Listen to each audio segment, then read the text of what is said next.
सुभद्रा की। भोली भाली सुभद्रा भगवान भोले शंकर की बहुत बड़ी भक्त थी। उसका पति दीपक भी बिल्कुल उसी की तरह सीधा साधा था।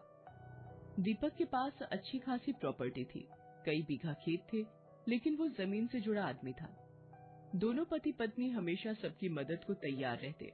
उनकी शादी को 15 साल हो गए थे, लेकिन अब तक सुभद्रा की गोद सूनी ही थी। लेकिन सुभद्रा को विश्वास था कि एक ना एक दिन उसकी गोद जरूर भरेगी। सुभद्रा बिना नागा किए हर दिन सुबह उठकर शिव मंदिर जाती, भोले बाबा का जलाभिषेक करती, ओम नमः शिवाय का जाप करती, आरती गाती, तब घर आती। एक दिन जब वो मंदिर से आई तो बहुत थकी थकी लग रही थी। घर में आते ही उसे चक्कर आने लगा और वो गिर गई। सुभद्रा, सुभद्रा क्या हुआ सुभद्रा? पता नहीं जी, तबीयत ठीक नहीं लग रही, चक्कर आ रहे हैं। कितनी बार कहा, इतनी सर्दी में सुबह सुबह नहाया मत करो, लेकिन तुम हो कि नहाना और मंदिर जाना एक दिन भी नहीं छोड़ सकती। अजी, सुबह सुबह जब तक मैं अपने भोले बाबा को जल नहीं चढ़ा लेती तब तक कुछ अधूरा अधूरा सा लगता है। और तुम्हें कुछ हो गया तो मेरा क्या होगा, कभी सोचा है? मेरे भोले बाबा है ना, मुझे कुछ नहीं होगा। उस दिन सुभद्रा की तबीयत शाम तक बिल्कुल ठीक नहीं लग रही थी, इसलिए दीपक सुभद्रा को डॉक्टर के पास ले गया। डॉक्टर ने वहां उसे जो बताया उसे सुनकर वो खुशी से उछल पड़ा और सुभद्रा की आंखों से खुशी के आंसू निकलने लगे। आप सच कह रहे हैं डॉक्टर साहब? सुभद्रा, सुभद्रा तुम मां बनने वाली हो। सुन रही हो सुभद्रा, तुम मां बनने वाली हो। मैं पिता बन जाऊंगा। मैं ना कहती थी, मेरे भोलेनाथ मेरी प्रार्थना का उत्तर जरूर देंगे। दोनों पति पत्नी बहुत खुश थे। 15 साल के लंबे इंतजार के बाद उनके घर में नन्हे मेहमान का आगमन होने वाला था, लेकिन उनके साथ ही रहने वाले उनके चाचा बलवंत, चाची गरिमा और उनके बेटे राकेश और बहू कामिनी के लिए ये बात उनके सिर दर्द का कारण बन गई थी, क्योंकि उनकी नजर पहले से ही दीपक की संपत्ति पर थी। जैसे ही उन्हें लगा कि उनकी संपत्ति का वारिस आ रहा है, वो सभी उस अजन्मे बच्चे को मिटाने की साजिश रचने लगे। ऊपर ऊपर से तो वो दिखाते कि वो उनके शुभचिंतक हैं, लेकिन अंदर अंदर उन्हें दीपक, सुभद्रा और उनके आने वाले बच्चे के लिए जहर भर रखा था। देख बेटा राकेश, अभी समय गरम दिमाग करने का नहीं है। अभी समय है चालाकी से काम लेने का, समझ रहा है? तो मैं क्या करूं बापू? जायदाद के हिस्सेदार के आने का इंतजार करता रहूं? पागल है क्या? करोड़ों की प्रॉपर्टी हम ऐसे नहीं जाने देंगे। वो प्रॉपर्टी हमारी है, हमारी ही रहेगी, समझे? हम बस उस आने वाले को दुनिया में आने के पहले ठिकाने लगा देंगे। उसके बाद दीपक के चाचा बलवंत ने अपने बेटे, बहू और अपनी बीवी के साथ मिलकर एक प्लान बनाया। उन्होंने जानबूझकर घर के बरामदे और सीढ़ियों पर सर्फ वाला पानी डलवाया और तैयार हो ना भगवान, नाटक शुरू करूं? बिल्कुल तैयार हूँ। उसके बाद बलवंत जानबूझकर जमीन पर गिर गया और तड़पने लगा। गरिमा उसे देख चिल्लाने लगी और ये सब राकेश और उसकी पत्नी कामिनी दीवार की ओट से छिपकर देखने लगे। सुभद्रा, सुभद्रा, ओ बहू, देखो ना तुम्हारे ससुर जी को क्या हो गया है, वो जमीन पर गिरकर बेहोश हो गए हैं। सुभद्रा अपने चाचा ससुर को पिता समान ही मानती थी, उनका पूरा ख्याल रखती थी। जैसे ही उसके कानों में अपनी चाची सास की आवाज आई, वो कमरे से भागी भागी आई, और यही तो वो जालिम चाहते थे। बाहर बरामदे में पड़े सर्फ के पानी में उसका पैर फिसल गया और वो फिसलकर सीढ़ियों के पास आ गया और लुढ़कती हुई सीढ़ियों से गिरने लगी। उसे इस तरह गिरता देख सभी बहुत खुश हुए। सुभद्रा नीचे गिरकर बेहोश हो गई। उसके चाचा चाची अभी खुशियां मनाने ही वाले थे कि दीपक बाहर से वहां आ गया। उसे देखकर सभी घड़ियाली आंसू बहाने लगे। हे भगवान, दीपक बेटा देखो ना जाने हमारी बहू नीचे कैसे गिर गई। मैं तो कितना ध्यान रखती हूँ, हमेशा साथ साथ ही रहती हूँ इसके। ना जाने आज मेरी क्या मति मारी गई थी कि मैं इनके लिए खाना बनाने चली गई। बेटा, इसे लेकर डॉक्टर के पास जाना होगा। क्या पता कहीं हमारे घर के चिराग को तो कोई नुकसान नहीं हो गया। वो कहते हैं ना कि जाग को राखे साइयां, मार सके ना कोई। सुभद्रा उतनी ऊंचाई से नीचे गिरी, उसे चोट भी लगी लेकिन बच्चे पर कोई असर नहीं हुआ।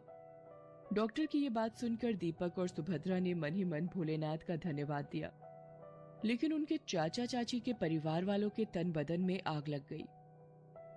उन्होंने ये बात जाहिर तो नहीं होने दी, लेकिन वे सुभद्रा और उसके बच्चे को एक साथ मारने का दूसरा प्लान बनाने लगे।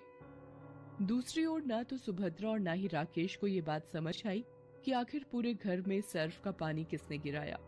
उसके ससुर जो उस दिन जमीन पर गिर गए थे। दूसरी ओर ना तो सुभद्रा और ना ही राकेश को ये बात समझ आई कि आखिर पूरे घर में सर्फ का पानी किसने गिराया। उसके ससुर जो उस दिन जमीन पर गिर गए थे, वो एकाएक ठीक कैसे हो गए। एक दिन सुभद्रा रसोई में काम करते हुए इस बारे में सोच ही रही थी कि तभी राकेश की पत्नी कामिनी वहां आई। उसने गले में बहुत ही अनोखा हार पहन रखा था।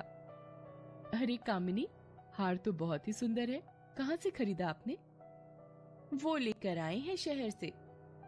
कामिनी, राकेश भैया से कहकर उस दुकान का पता ले लेना ना। दीपक भी 2 दिनों के लिए किसी काम से शहर जा रहे हैं, मैं भी ऐसा ही हार मंगवाऊंगी। अरे पता क्या लेना, ये खुद चले जाएंगे उनके साथ। दीपक 2 दिन के लिए शहर जा रहा है, ये सुनकर सभी की आंखें चमक गई। उन्होंने फिर से एक खतरनाक प्लान बनाया।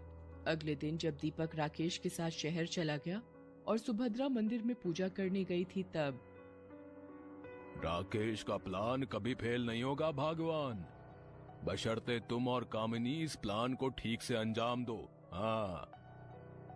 असल में राकेश का प्लान ये था कि सुभद्रा जब मंदिर से वापस लौटेगी तो उसे मंदिर से वापस लौटते समय जो नदी पड़ती है उस पर बने पुल से ऊपर से नीचे फेंक देना है। वो खुद ब खुद डूबकर मर जाएगी और इस काम को अंजाम देंगी कामिनी और उसकी माँ। वे दोनों अपने चेहरे को ढके हुए सुभद्रा से नदी वाले रास्ते में मिलेंगे और उसे वहां से धक्का दे देंगे। राकेश दीपक के साथ होगा, बलवंत खेतों पर, किसी को कोई शक ही नहीं होगा।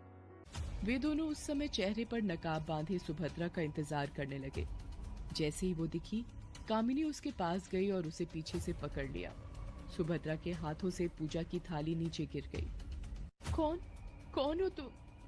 सुभद्रा ने खुद को बचाने की बहुत कोशिश की। उस नकाबपोश से खींचातानी भी हुई, लेकिन वो 2 थे इसलिए उस पर भारी पड़ गई। उन दोनों ने उसे नदी में फेंक दिया। सुभद्रा ने बहुत हाथ पैर मारे लेकिन कोई लाभ नहीं हुआ। कई घंटे वो इसी तरह बहती रही। एकाएक उसे लगा कि उसके पैर को किसी जानवर ने पकड़ रखा है और उसके पैरों को काटे जा रहा है। अचानक उस जानवर पर उसकी नजर पड़ी। वो एक बहुत बड़ा मगरमच्छ था। सुभद्रा को अपनी मौत सामने दिखने लगी, फिर भी उसने अपना धैर्य नहीं खोया और भोलेनाथ को याद करने लगी। पल में ना जाने कैसा चमत्कार सा हो गया। नदी किनारे रहने वाले मछुआरों की नजर उस पर गई। वे उसे बचाने के लिए उसकी तरफ बढ़े। मछुआरों का मगरमच्छ के साथ संघर्ष हुआ और वे जीत गए, लेकिन सुभद्रा तब तक बेहोश हो गई थी। जब उसे होश आया तो वो मछुआरों की बस्ती में थी। मैं कौन हूँ? मैं कहाँ हूँ? तुम हमारी बस्ती में हो, अब डरने की कोई बात नहीं है, खतरा टल गया है। सुभद्रा की याददाश्त खो गई थी। बहरहाल उस बस्ती वालों ने उसकी खूब देखभाल की। सबको पता था कि वो गर्भवती है, इसलिए उसका ध्यान कुछ ज्यादा ही रखा जाता। सुभद्रा वैसे तो सब भूल गई थी, लेकिन अपने शिव को शायद वो नहीं भूल पाई थी। तभी तो वो इस बस्ती में भी मिट्टी का शिवलिंग बनाकर ही पूजा करने लगी। जल्दी ही सुभद्रा के प्रसव का समय नजदीक आ गया। उसने एक बहुत ही सुंदर बच्चे को जन्म दिया। उस बस्ती में सभी खुश थे, लेकिन सभी ये सोचकर परेशान रहते कि आखिर इसका घर कहाँ है, ये कहाँ की रहने वाली है। एक दिन की बात है, सुभद्रा अपने बच्चे को गोद में लिए लोरी गाकर सुला रही थी। आजा री निंदिया, निंदिया रानी आजा, बेटे को सुलाने निंदिया रानी आजा, आजा री निंदिया, निंदिया रानी आजा। बेटे को सुलाने निंदिया रानी आजा, आजा रे आजा।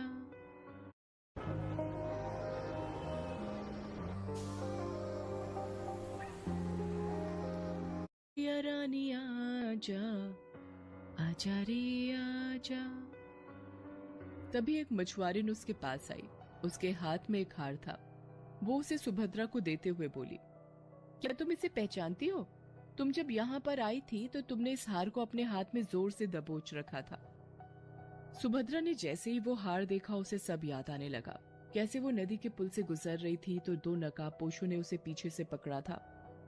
वो उससे भिड़ गई थी। ये हार उसी नकाबपोश का था। उसे याद आया कि ये वही हार है जिसे कामिनी ने पहना था। अब उसे सब कुछ समझ में आ गया था कि ये साजिश किसकी थी। वो बस्ती के 3-4 लोगों को लेकर पुलिस स्टेशन गई और वहां सारी बातें बताई। उसने अपने घर का पता भी उन्हें बताया। दूसरी ओर सुभद्रा को गायब हुए कई महीने बीत गए थे। दीपक बिल्कुल टूट गया था। उसे लगता था कि अब उसके पास जीने की कोई वजह नहीं है। उसके चाचा का परिवार धीरे धीरे उस पर हावी हो रहा था। वो उनके कहने पर एक दिन अपनी सारी जायदाद उनके नाम करने ही वाला था कि सुभद्रा वहां गई। सुभद्रा, तुम कहाँ चली गई थी? तुम कहाँ चली गई थी सुभद्रा? तेरे बिना मैं नहीं जी सकता सुभद्रा। तुम मुझे छोड़कर मत जाया करो। कई चेहरे बेनकाब करने थे मेरे महादेव को दीपक, इसीलिए उन्होंने मुझे तुमसे दूर कर दिया था। अरे सुभद्रा, तू आ गई। मेरी बहन, तू कहाँ चली गई थी? अम्मा, बाबूजी, राकेश, ये देखिए सुभद्रा आ गई। सुभद्रा के आने पर सभी झूठी खुशी दिखाने लगे, लेकिन सुभद्रा को उनकी असलियत पता थी। दीपक, पता है मुझे तुमसे दूर करने वाले कौन लोग थे? हमारे बच्चे को तुमसे दूर करने वाले कौन थे? नहीं पता सुभद्रा। अभी पता चल जाएगा। इंस्पेक्टर साहब, यही है वो लोग जिन्होंने मुझे और मेरे बच्चे को मारने की साजिश रची थी। पहले तो वे सब इस बात से इनकार करते रहे, लेकिन पुलिस के डंडे पड़ते ही तोते की तरह उन्होंने सब सच सच बता दिया। पुलिस उन सभी को जेल ले गई। उन पर मुकदमा चला। सभी को उम्र कैद की सजा हो गई। सुभद्रा का बेटा अब 3 साल का हो गया है। वो भी उसी की तरह ही शिव जी का बड़ा भक्त है। इस परिवार को शिव जी की कृपा ने एक बार फिर से मिला दिया।